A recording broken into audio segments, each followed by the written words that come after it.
Alright, should be. There it is. There's the file. Continuing in the omnibus with The Horseman, Welcome to Florespark. Chuck Dixon, writer, Joe Bennett, artist, Fabio Jensen, inker, Jay Brown, colorist. Which I would say when I started reading this, I was like, I don't quite know, because Chuck Dixon also did Zaylin, which I very much did not care for. It just occurred to me, I don't remember who did The Great War of Separation. That also him? That was also him. And I didn't mind those so much. But definitely Zaylin I did not like. Anyway. In whispered voices, criminals speak about an unstoppable vigilante leaving a trail of bodies in his wake. You do not want to run into the Horseman. There's a problem there, I'll get to it. He is the deadly one-man army cleaning up at the main streets, but he's about to be forced onto a whole new hunting ground, unlike any he's faced before, Florespark. Also, just remember one other thing I need to note here. Yeah,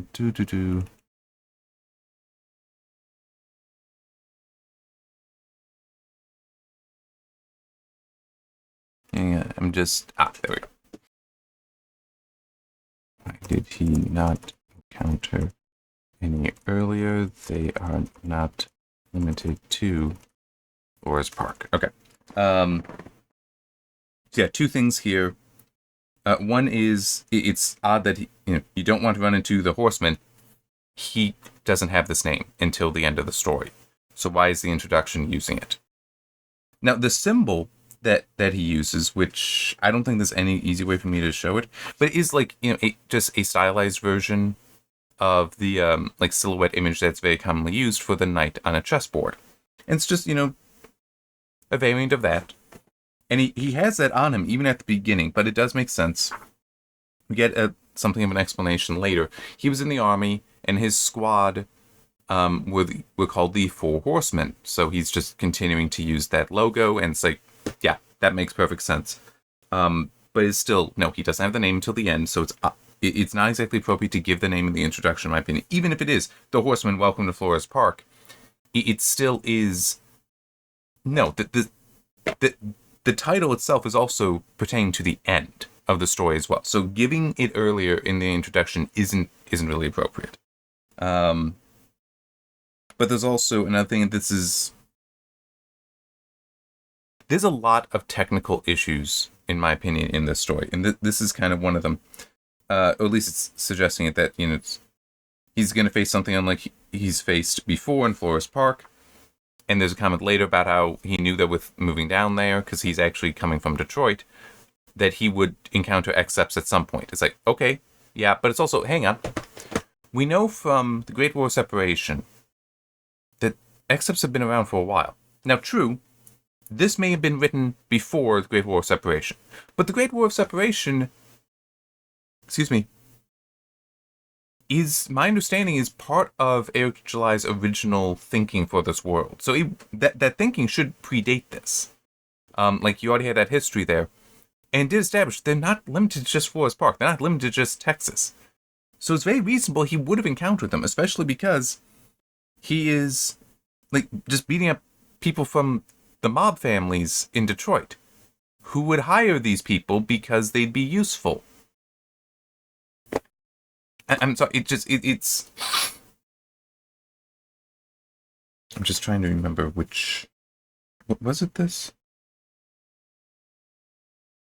Yes. It's kind of like how in the previous thing where I was criticizing One Little Push, the Saints and Sinners story that Critical Drinker wrote, and how he had he had two things that he wanted to push on, that he wanted to focus on when writing that story. How humans would react to and try to grapple with a world where superpowered beings now exist. And I definitely rambled on about how that doesn't make sense, because Saints and Sinners was at least announced for, you go and purchase it shortly before the omnibus. So the bulk of what's in the omnibus would have already been written, would have already been available to them when he was writing this. But it's with superpowered beings now, they'd existed for decades in this universe. You can't tell that story without going decades in the past, but you're not. This is actually more or less present day. So it's you have that problem, and even here, it's again, there should have been no, X-Seps can be found anywhere. And if they're crime families, they're going to bring in talent wherever they can, because they got the money and they don't care about the legality of it. They can do that because it'll strengthen themselves. So it is just, it does kind of fall apart when you stop and start thinking about it. And I'm sorry, that's how my brain is wired, okay? Someone's like, well, you're not supposed to think that much. This is how my brain works, okay? And in my opinion, it helps with my writing, at least, that I do stop and think about that. It's like in So Many Gifts, where I do have that whole, hey, people with abilities are actually, like, well, people are having abilities manifest. It's like, yeah, that is a thing. I haven't necessarily gotten it fully into the, like, criminal organizations using them, but that's because, like, it's still very new, very novel. Things are still being figured out. In the next book, or the book after that, well, actually, I do know I had the idea for the fourth book in that series that, no, that they're full-on armed mobs that are using them, that are using those people. But technically, even the next book, book 3, would also have that going on. I just haven't thought through that much because other things are the focus there. But it's like, I do naturally think these things out. The way I've tried to describe it previously is, for some people, when they have an idea, it's like a light bulb going off, above their heads, in the cartoon. That's not quite how my brain works. It's more like, oh, there's a light bulb, there's a switch, there's lines connecting them, there's, to the power pole, there's all the way out to the generator. It's like the power plant is out there. It's like my brain tends to go out and work on whole systems. So when I see things that clearly the system is not thought out, and if my brain is already tuned to start picking these details out, and some of this was priming my brain to do that, to be overly critical. I start noticing that stuff. So anyway, let's get back to where we are here. We get a letter from Chuck Dixon, which I do believe is the longest letter yet that I've seen. And about half of it is him just going on. The first half is setting up the second half, with him going on about how it can suck being a creative. Because, well, a creative in an established industry, which Chuck Dixon has been in the comic book industry for quite a long time, is my understanding. I don't know how long, because, as I've said before, I'm not a comic book person. But in any case, he's going on about how it can suck because you can end up with people between you and the final product, between the creative and the final product, who they're not creatives. But they want to have their hands on things. So, these would be editors. These would be, although editors should also be coming out of the creative space. But anyhow, the owners, publishers, editors, and toadies, even says, who basically they want their own ideas in this instead of trusting the creative and all that. And he's just going off about how, it sucks because you end up seeing the life drained out of your work by these people who don't understand it and don't value it. It's like, yes, that is a fair point. But I do also want to point this out. There are creatives that they need somebody to control them. That they might be very creative, but they don't have a good sense of taste and such. Taste is one way to put it. There would be other ways to put it, I guess. But they can be just as guilty as these owners, publishers, editors, and toadies who only like their own ideas. That they'll start thinking, it's like, oh, it's my idea and this is a wonderful idea. I should do everything here without any restraint on it. It's like, yeah, no, you can't do that. So it is, many creatives, they do need to be tempered. And that really is what I'm talking about.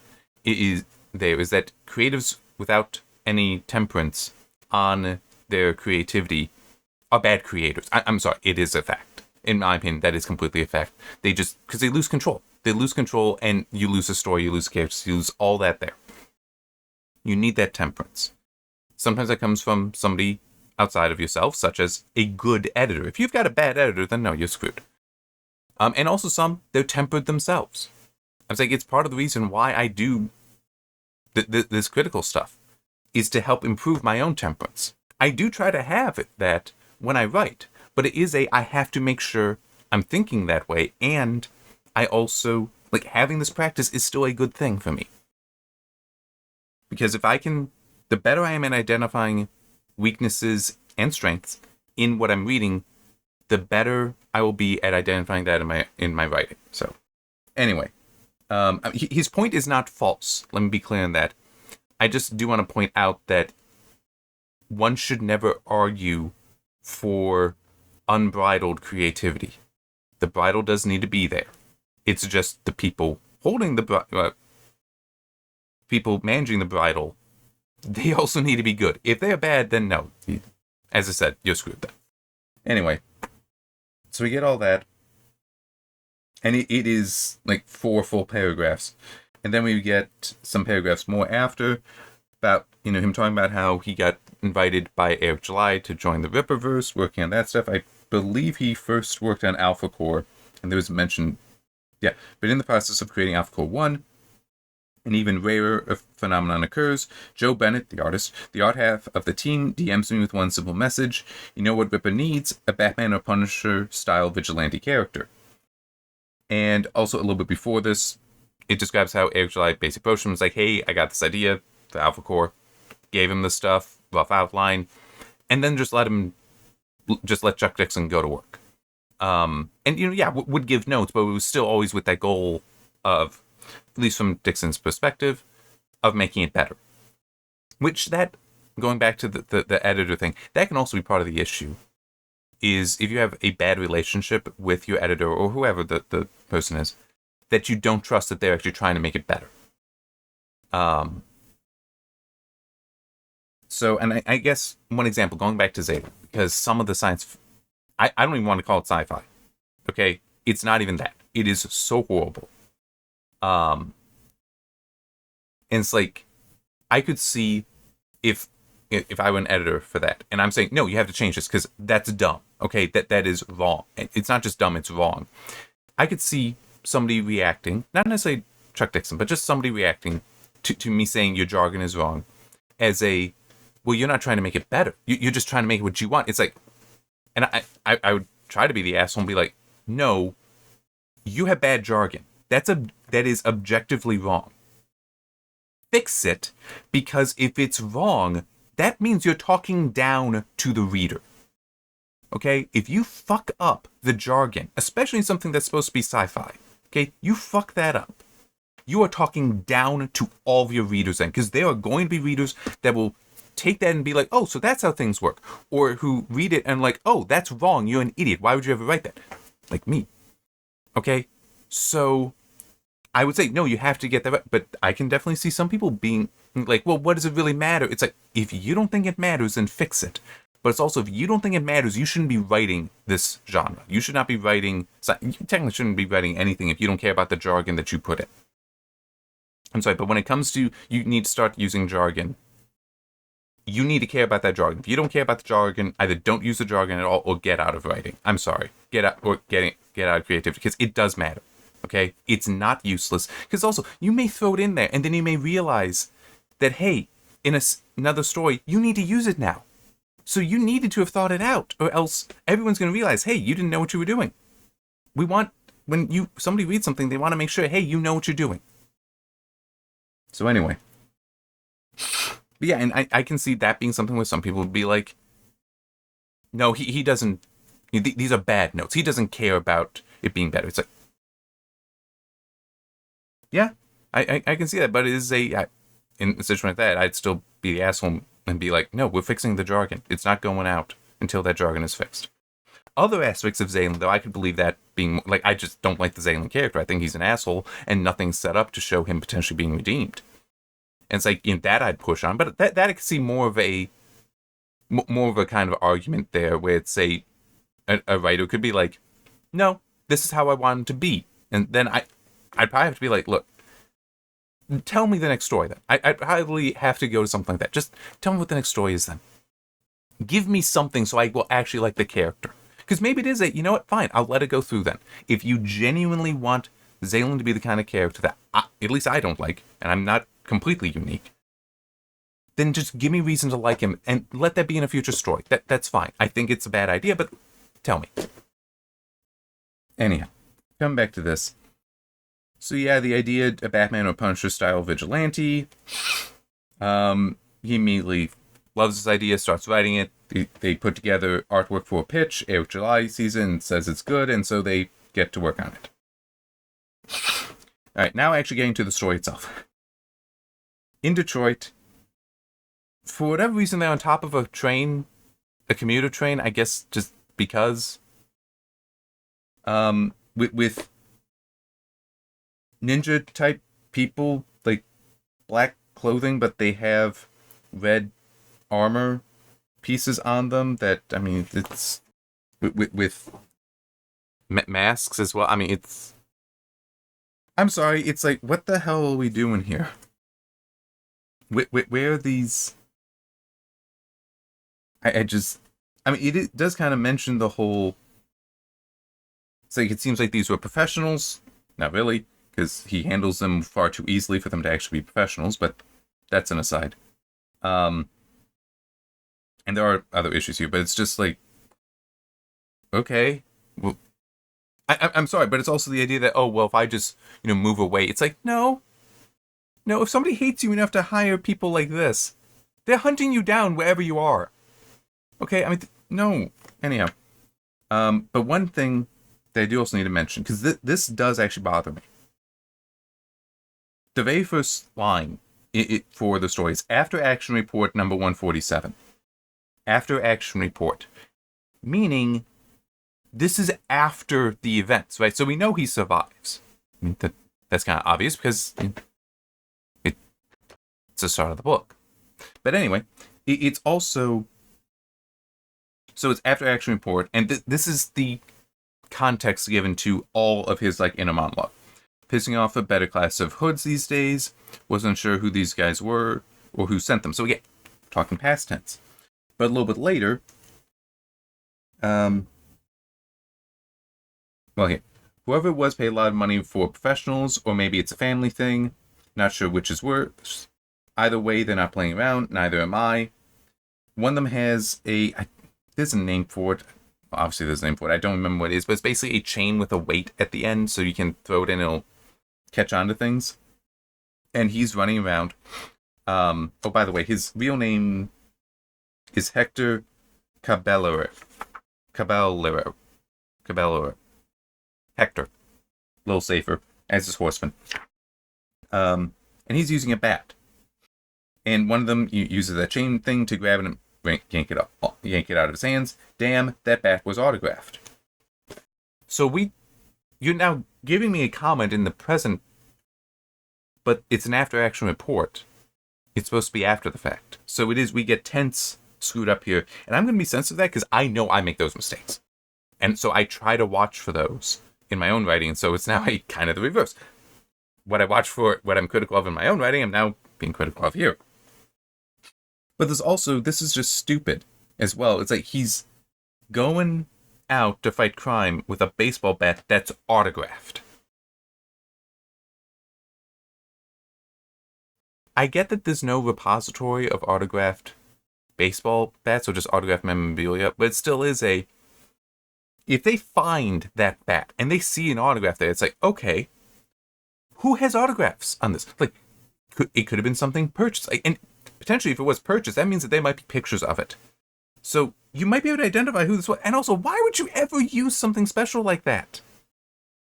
No, go out and just buy, not even just one, buy a dozen baseball bats. Say it's going to be for some little league team or whatever. Well, semi-pro, amateur type team. But you do that, and then you just use them as you need them. So it's harder to trace. I mean, the guy is an idiot, though. We get some stuff later on that really shows that. But it's also, he's in... I mean, yeah, he is in armor. It's completely different. Here, let me... It is completely and utterly different from what we see here, though. Okay? Like, this is the professional stuff. What he's wearing is more like what he just pulled together. And there is a problem with that. I will get to that a little later. So anyway, he's beating them up successfully. Eventually, we do get some explanation that he is a Army Ranger, well, former Army Ranger, so he is definitely skilled, but it does then lead to the issue here of, okay, these are professionals. They should also have military or military-esque training. why is he able to be this far above them? Especially when it's not just like initially we see the 4 guys. It's like, okay, I could see he's special even amongst like Army Ranger training level. I can see even among that he's able to handle 4, but they just keep coming, and it is getting kind of silly. Especially because he is supposed to be just a normal human being. A normal human being who, by the way, has no issue with guns or killing, because he does just start doing that. Eventually manages to take down enough that he is able to get away from them and get to his car. And then he gets home where he is living with his sister and her son.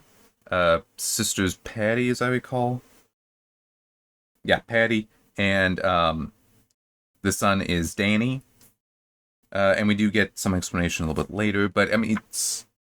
Yeah, no, it is actually the very next page. Okay, so he's with them because, yes, he was in the army with his squad, but it's also his brother-in-law was murdered during a carjacking when she was 6 months pregnant, and so she is now actually...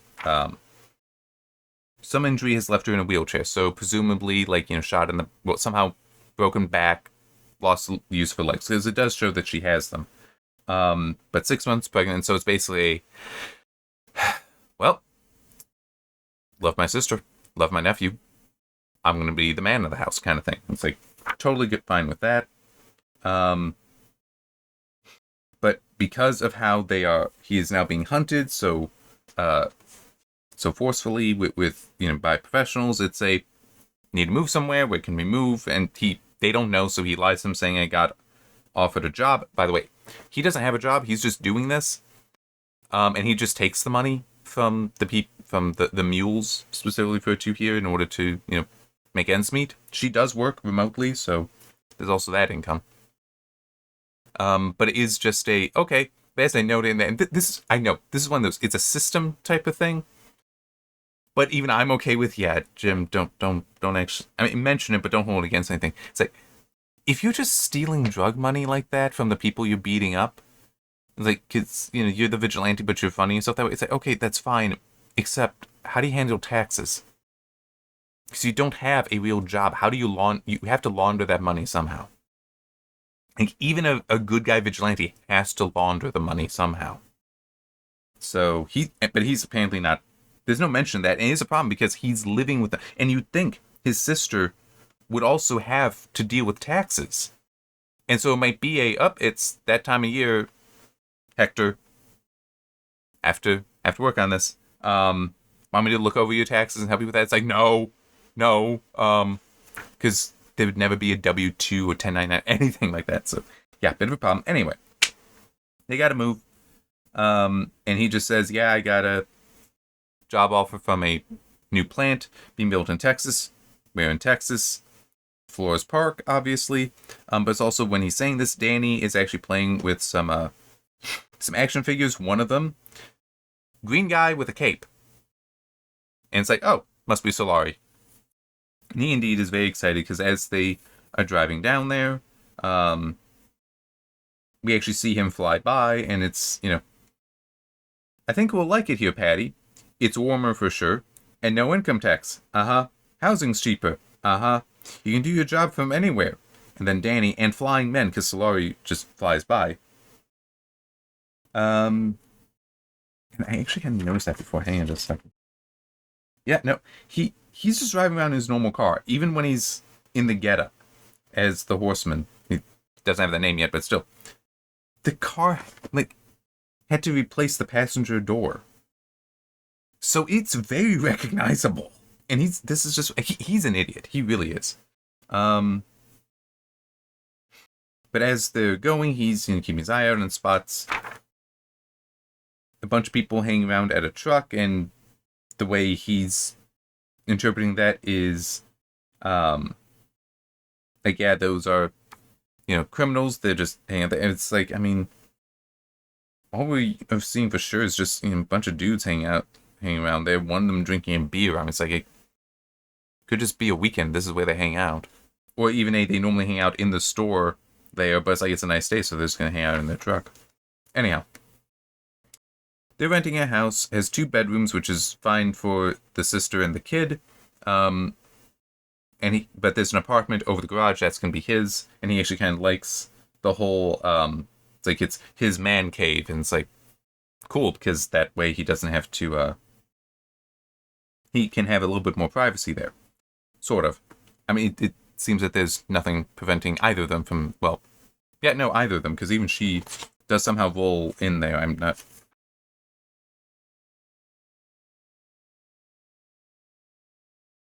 Pretty sure. I know Danny comes up, but I think she does as well at one point. Yeah, no, she does. Anyway,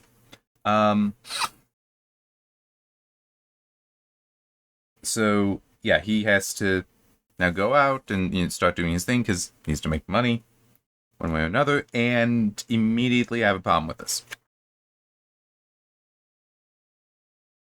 And that's the problem. He's now in his professional armor, the thing that I showed you from the cover art. That's what he was in Detroit, though. It's just, pads over the over his clothes and the mask helmet thing. That's it. And he's got the bat. But now he's got articulated plate, riveted.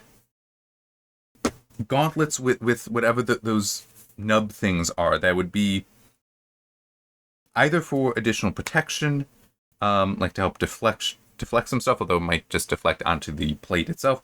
But also it's like when you hit, that'll focus the pressure of punches and kicks at those points, so it can actually help with breaking certain things. But full metal mask, 2 clubs. He's also, it looks like he's got an ascender in his belt buckle, because I mean, at least it's running the cord through it, so it's at least gripping that. I mean, say, what the heck is going on here? How does he have this armor? Where did he get this armor? How did he afford this armor? How was it made? Did he hire someone to do it? Did he do it himself? There is no explanation here at all.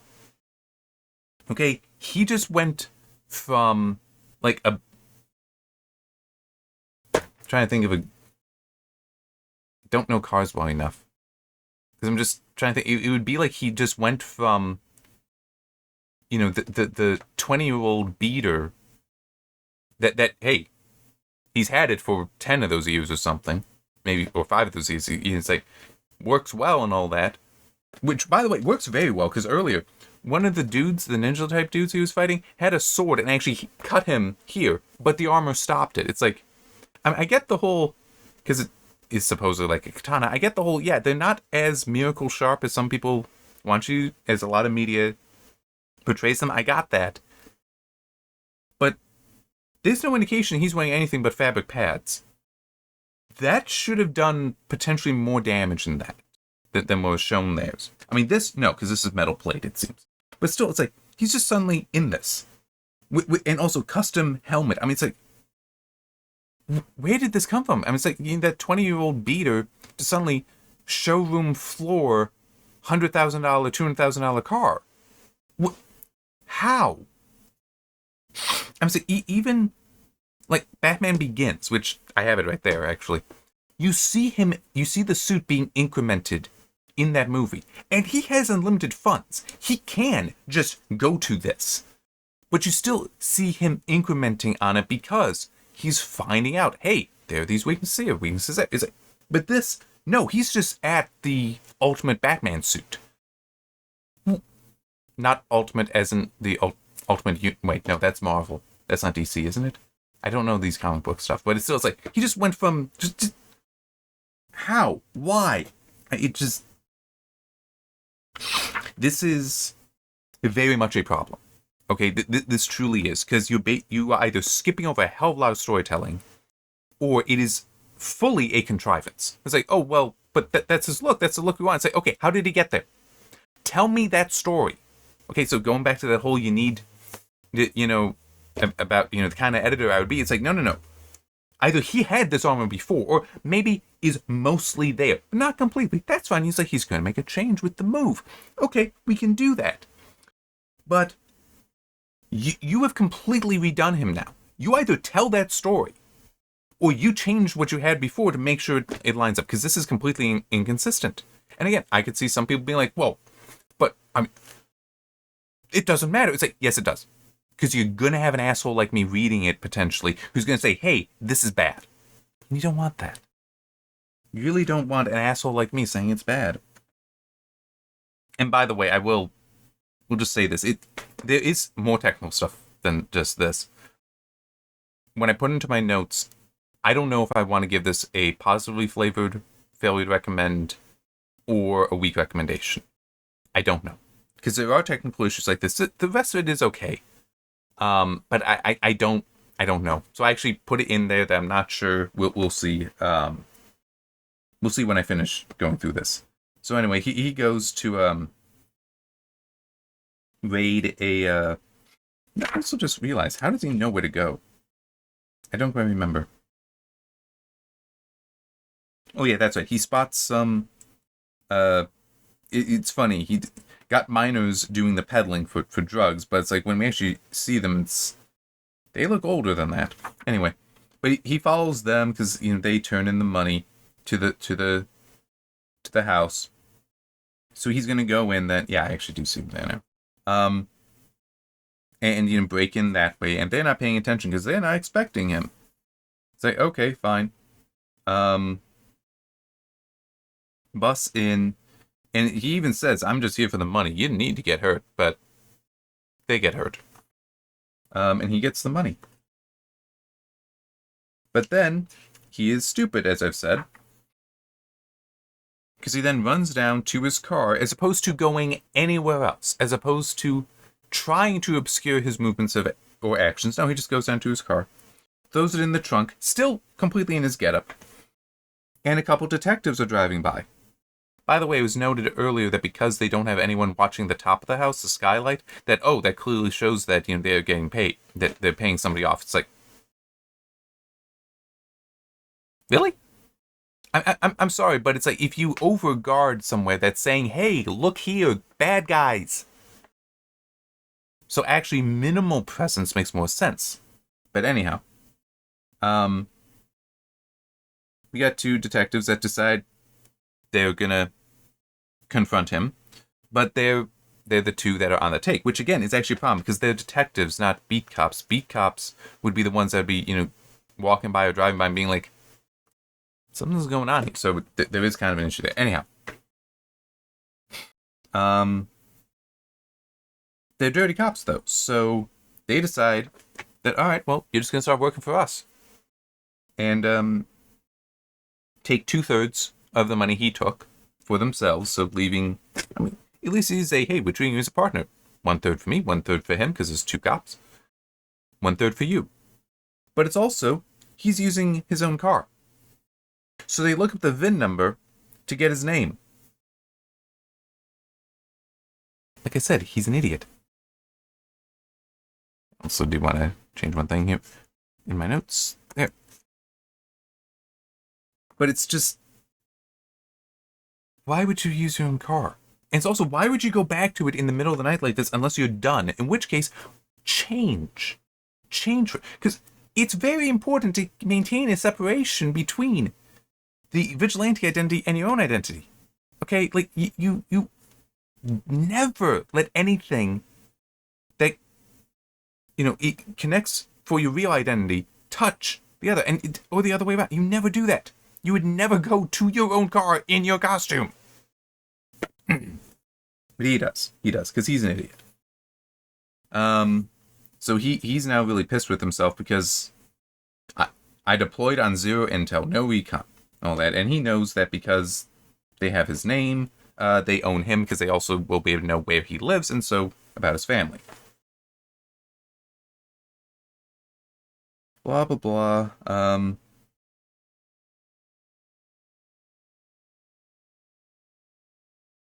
He doesn't really like the situation because he doesn't, I'm not a soldier anymore. What am I? A looter, a parasite, a criminal? I have to work this out. There's got to be a way. We then meet who's in charge, who's actually running this current gang, and also who the two I'm just going to refer to them as dicks because it seems appropriate. They're dirty cops or dirty detectives. Who are they answering to? King Tuna, it looks like. So, the underdog story from Saints and Sinners was certainly a prequel. We already knew that because of the what's his name's presence in ISOM 1. But apparently after his defeat, Tuna turned to a life of crime. He also has a scar running down his eye, and apparently one of his eyes seems to be blind now. But in any case, these two are answering to him, and he is very pissed. But they have decided that, well, they're already dirty, so why not double-cross this guy? And they're going to feed Hector information because, hey, it gets them a cut of that money. And so long as they're not found out, they're okay. And they can just, get rid of Hector at some point, then everything goes back to how it was, but they've got more money. One of them did mention names, so this allows Hector to figure out who they are. At this point, though, because he's searching for them, his sister then comes up to him at his computer. He quickly tries to clear everything. And she's teasing him like he's at a dating site and all that.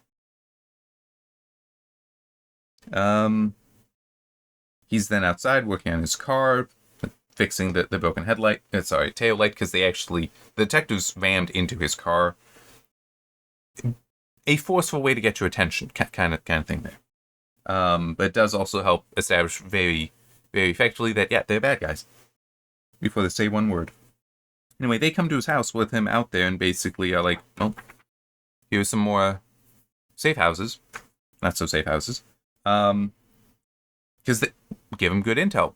He gets the money, they take part of it. Works for them. And they are indeed real safe houses, so he goes, he knocks them over, which pisses off Tuna all the more. And they are now thinking, even though this is like literally the next day, I think we need to kill him now. Because, Tuna is too pissed. And he also wants to bring in Blitz and Sturm, who apparently a couple neo-Nazi type people. Honestly, for a lot of the notes, I didn't even write them in until the end. But now he has all this money, some of it for himself, some of it to give to the cops. He's divvied it up, but he dropped a stack.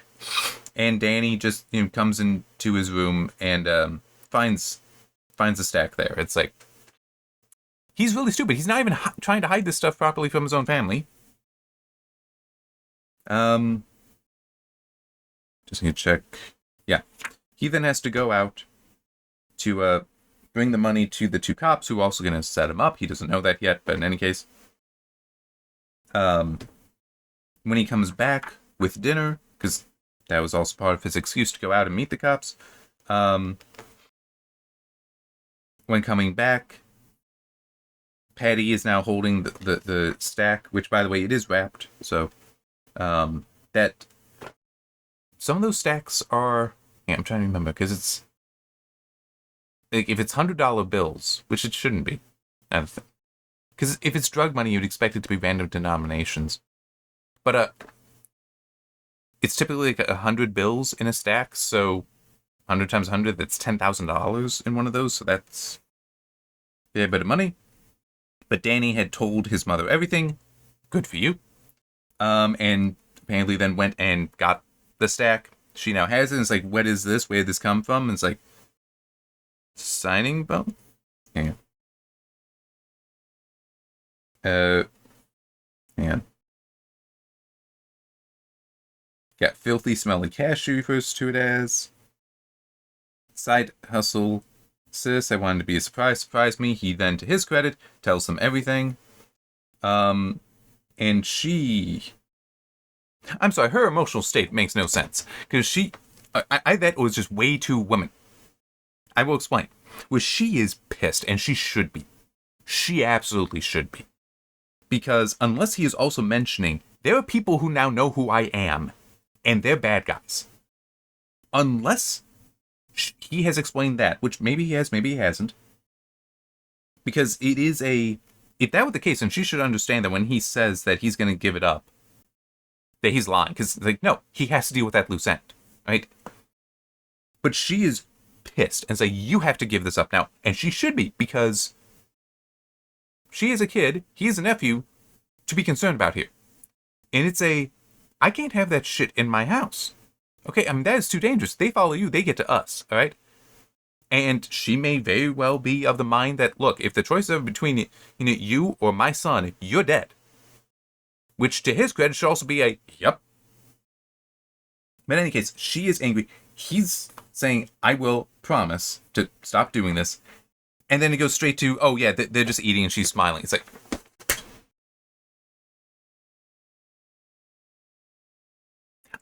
it might be somewhat woman-brained here as far as just, like, the emotional sense. Like, just being ruled by emotion here, where it's like, well, I do love him. And he said that he'd give it up. And he's been helpful. So, you know what? Yeah, I guess I'll just be happy here. It could be something like that. But why couldn't it be also the still very woman thing of staying angry? Okay, just staying angry. Anyway, the two dicks, they gave him another location. And again, after action report. So we know that technically this is all supposed to be happening. The report is supposed to be from after, but no, it's like after action report that I'm giving while it's happening in real time.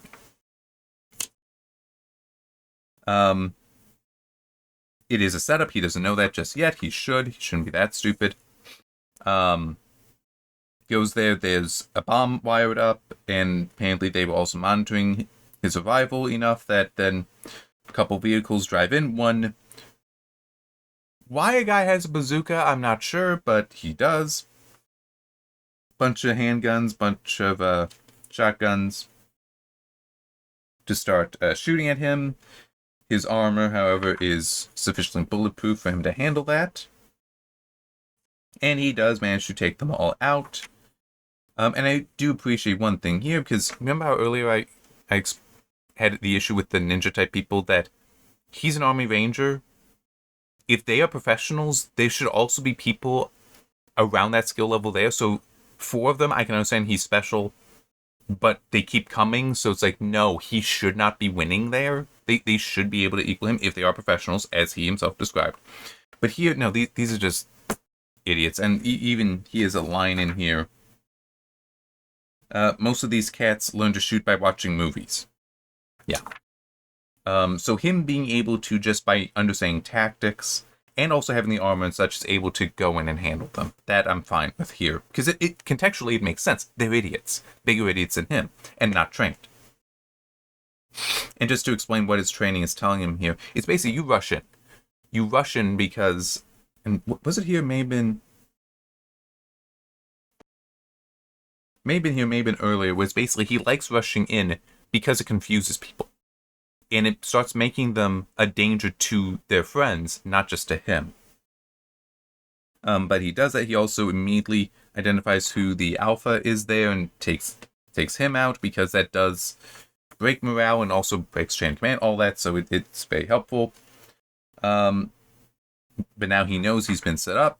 He flees, gets home, apparently throws down some money and basically tells his sister Patty, take Danny and go as far as the money takes you. Just disappear. Doesn't explain why, and he also does this. He's only taking off the mask. And she is mad at him, and it's like, oh, yeah, okay. But it's still, it's like, I mean, what were you expecting, woman? Seriously, what were you expecting? So now he's just in an ice bath, recovering because he's beaten up, but not horrible. We then cut to Tuna, who is pissed because of all this going on, and now these, I don't remember their names, I also don't care. They're just the neo-Nazi people, so they're already crazy and bad people, but I mean, it's Florespark. It's not going to be too surprising that they are accepts when we get to that. But they're now unleashed. We then cut to the scene of the setup where police are investigating.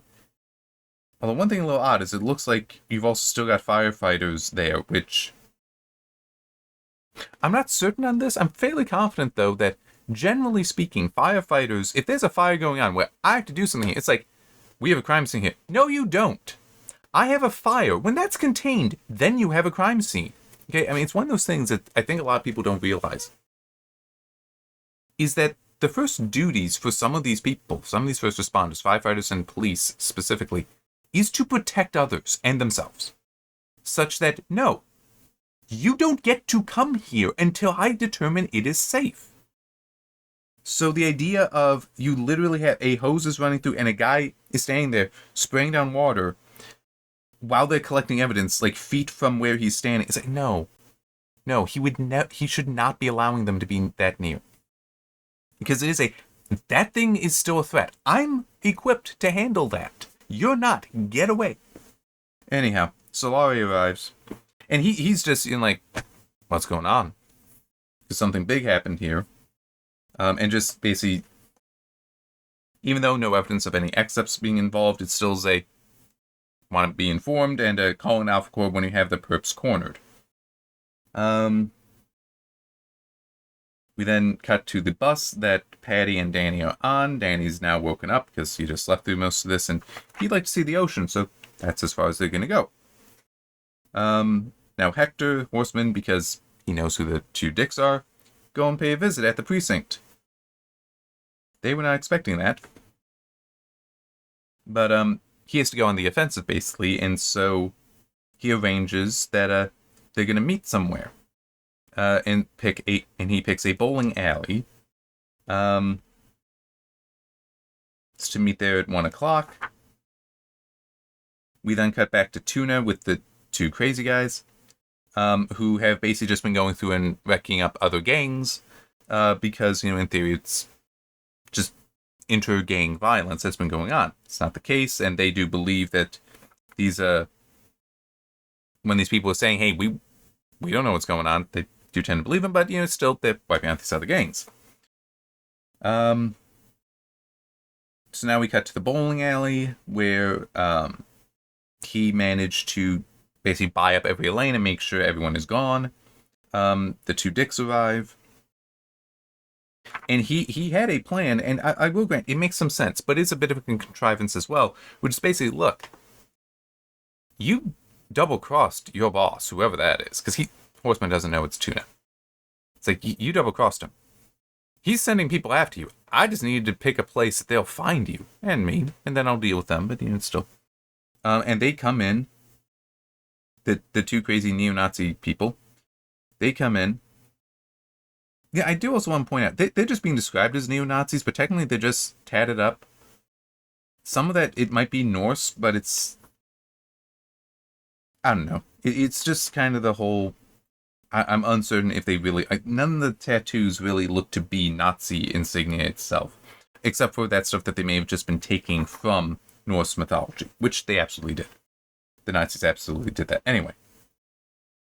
They bust in, end up killing the two dicks for him, but also one of them does reveal that, he is an accept, because as they're shooting at him, he makes a comment. Hang on, where is it?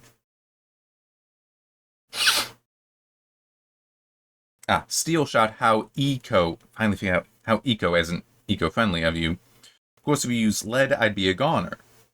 Because, I said, apparently he has he's Magneto. He has control over magnetic fields, is able to catch the steel bullets, send them back. Of course, one issue is there are some issues. That one is some steel is magnetic. Not all steel is not magnetic.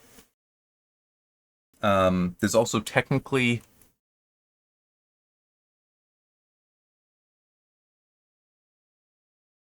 Technically, a magnetic field doesn't have to stop the shot. Technically. Instead, it, a magnetic field doesn't have to exist as a force field that will just stop things. It really doesn't.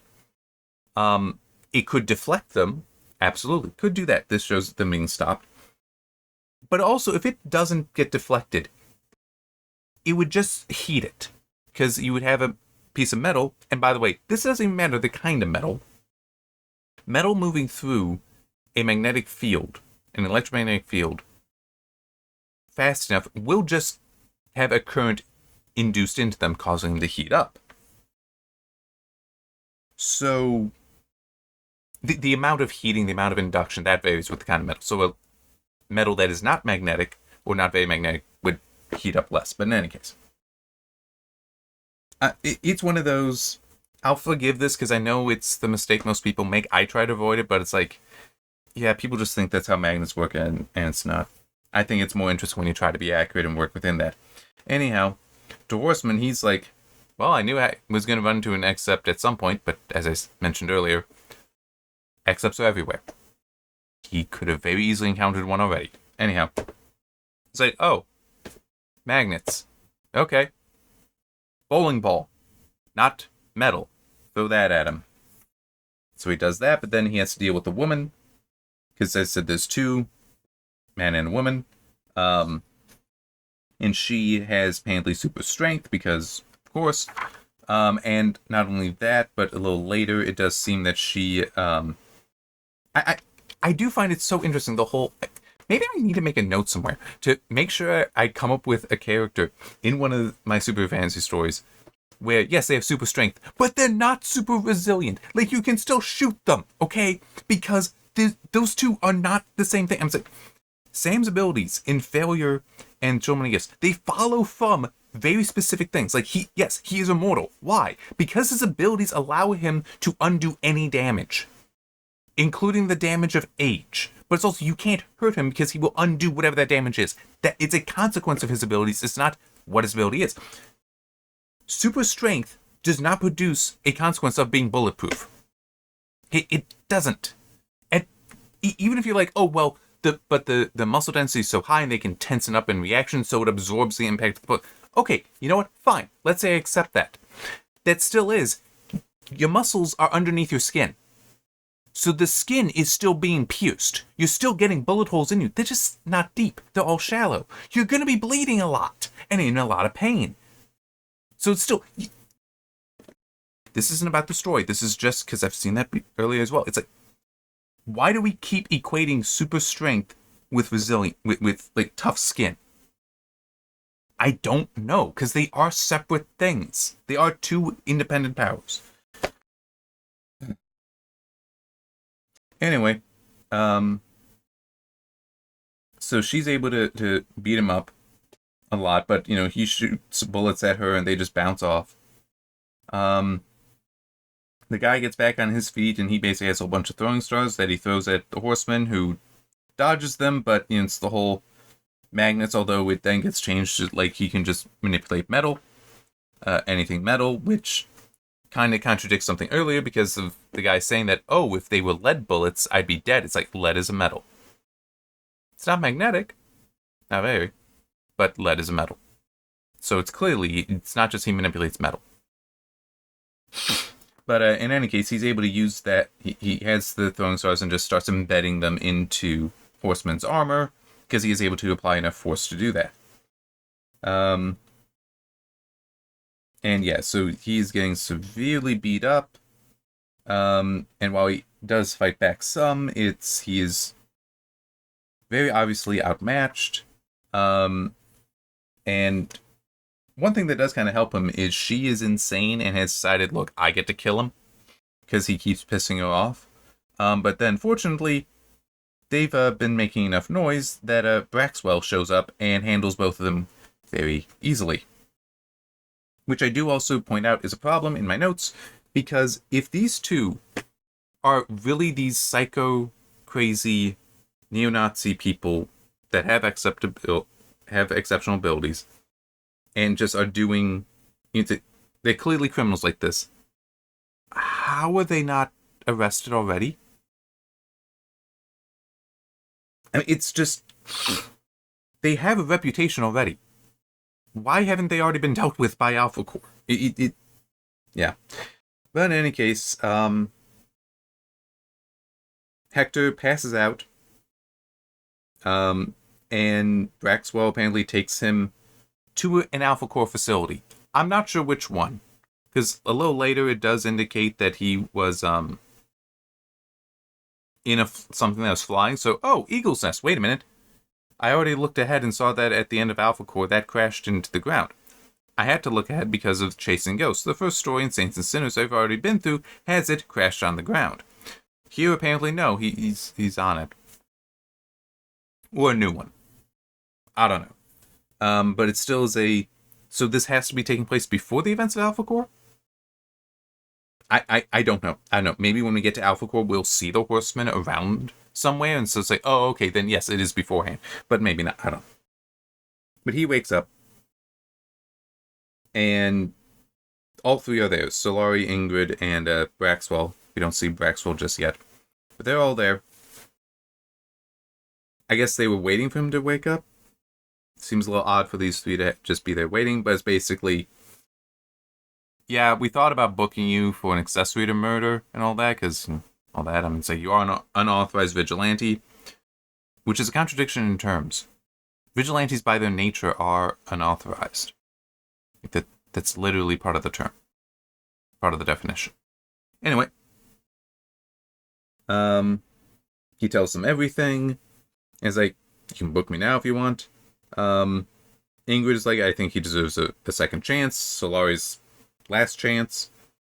He just asks what I have to do to earn that. Give up what you're doing. Get a regular job. You're punching above your weight in Florespark. You're a normal, Hector. You'll get yourself killed. It's like, you know my name? My secret identity? We ran your prints. We're cops. Remember? It's like, yes. It's not that hard. You are such a freaking idiot. Anyone just needs to decide to try and find out who you are. They're going to find out who you are. You drive around in your own car. And they took your mask off, too. You have a... Son of a bitch. I spotted this earlier when I was going through. For this, I hadn't seen it earlier. Yeah, okay. Wow, I actually flipped right to it. That's helpful.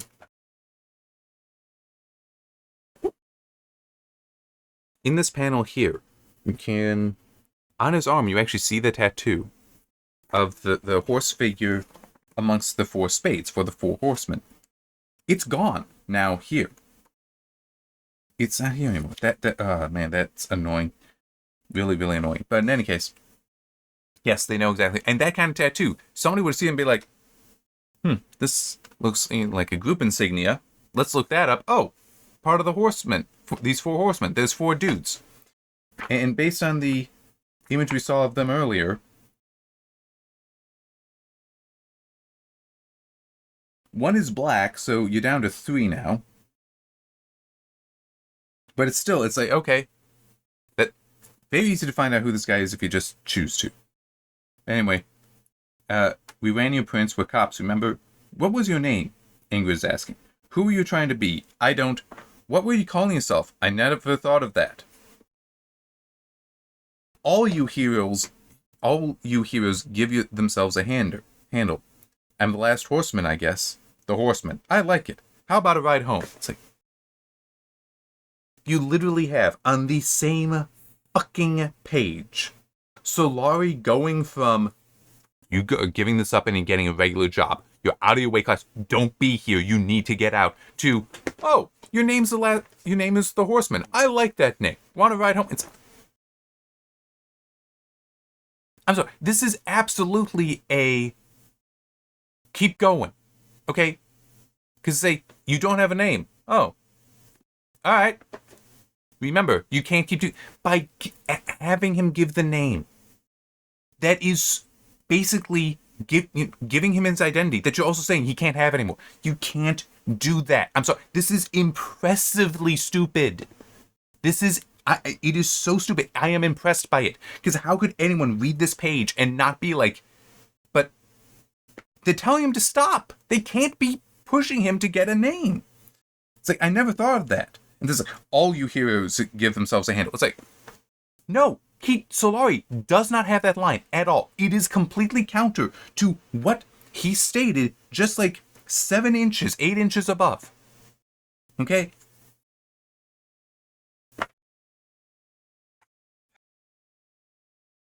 It's also, he puts the suit back on to be taken home. It's like, if they really wanted to stop him, we're keeping that. I'll get you home, though.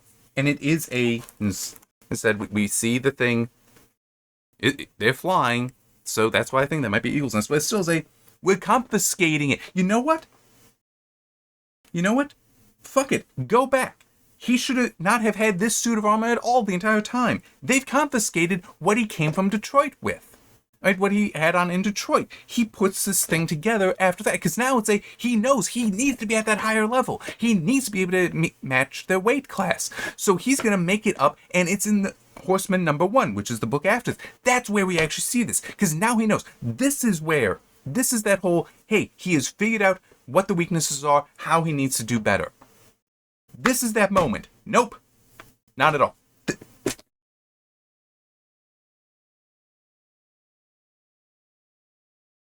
See, now I'm thinking, because we're almost at the end, and how I had said earlier that this was a 102, so possibly flavored failure to recommend or a weak recommendation. It cannot be a weak recommendation now that I'm seeing this. Now that it's occurring to me that, yeah, they should have confiscated the suit. But now it is further than that nope. Because of them getting that wrong, there's no way it can be a recommendation.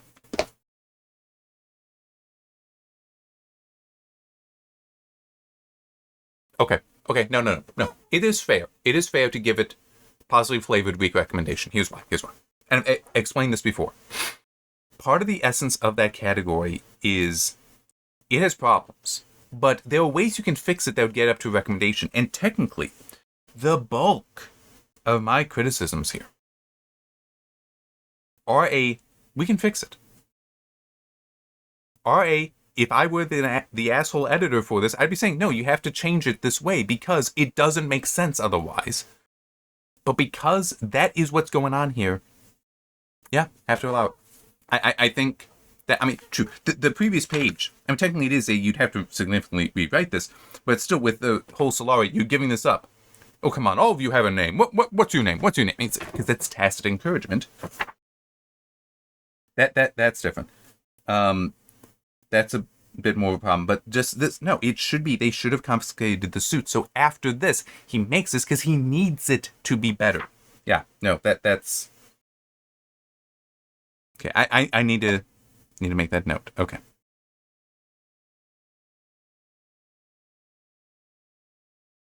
Flavored.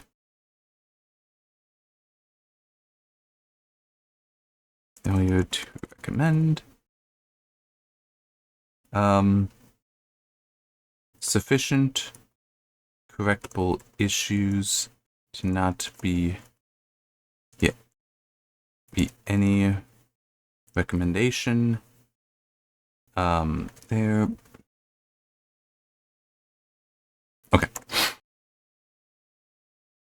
Alpha Core should have taken his suit, which, well, it should have been the suit from Detroit. So the better suit he is shown with on the cover and has been using since arriving in Texas is one he makes after these events, so he can survive the weight class of accepts. This gives progression and advancement / adaptation to him, improving his character and intelligence, while also aligning with Alpha Core's desire for him to get out of this work by taking his suit, forcing him to make a new one that is better for the new location. Anyway, further helping him, Tuna's dead. Because Michael and Lillian, who we were first introduced to back in ISOM, they apparently decided they want his territory, and so eliminated him, which means that there's now basically no one left that can be a threat to him, that would know at all his secrets. So he goes and collects his family, bring them back, and it's like, yep, last fight of the Horseman, Solari told me I'm going to have to live with that for now, and obviously he's going to, put the armor on again and do stuff, because something's going to come up and force that. Or just, it's in his nature, but still. I was like, yeah, we knew that. But still, as I said, it's set it up better. Yeah, so no, it's... Yeah, no, this is definitely... See, this is one of those things why I prefer these categories to scores. Because technically, if I were to do a score, this would be lower scored. It would be. Because a score, part of that is, hey, this is stupid. You have a lot of stupid stuff here. But with this category where it's positively flavored, part of the nature of it is, here are these problems. Fix them, and it's better. Scores don't necessarily encompass that, but it still is a failure to recommend. I would not say anyone should read this book. Because it didn't connect with me. It pissed me off in various ways. It's like... So yeah, it has plenty of significant issues to it. But those issues are ones that can be fixed, can be corrected. Zaylin has issues too that, yes, there are some, like the jargon stuff that I went rambling off about. That stuff can be fixed, but there's also stuff there where I'm not sure. Like Zaylin's character, how I don't like Zaylin's character at all. That's not something so easily fixed. So that would be... That would be an example of something I would not allow to be a positively flavored. But I don't remember what I gave that. I think I actually, when I wrote that up, because I did for two of them, Norfolk and that one, I did actually start writing the review, and I regretted that because I was taking too much time away from other things. It's better to just do the review all at once, otherwise it starts disrupting doing these videos. But in any case, pretty sure that as I was going through and just, like going through the book again, and like going over my notes and thinking through it again, it's like, no, actually, I need to rate this lower. But anyway, yeah, so this is gonna sit there, because there are ways it can be better. There are ways it can be improved. They should have been there to begin with, but I guess it's another one of those, like how when I said earlier, seeing this Chuck Dixon, them just thinking about how, oh yeah, that he also did Zaylin. I did not like that. He also did some other stuff that I am okay with, so it varies. It does vary. But it is making me think, yeah, it might just be I do not often align with Chuck Dixon, or don't always align with Chuck Dixon, so... We shall see. We shall see how Horseman 1 is, because that's the next one. And then we get Rippaverse Catch and Kill, then Alpha Core. And legitimately, Alpha Core is the one I'm most interested in getting to at this point, because it seems like it has certain events to it and certain explanations in it that connect in with other stories. So I do feel like there will be questions answered there. At least I hope so. We'll find out. See you next time.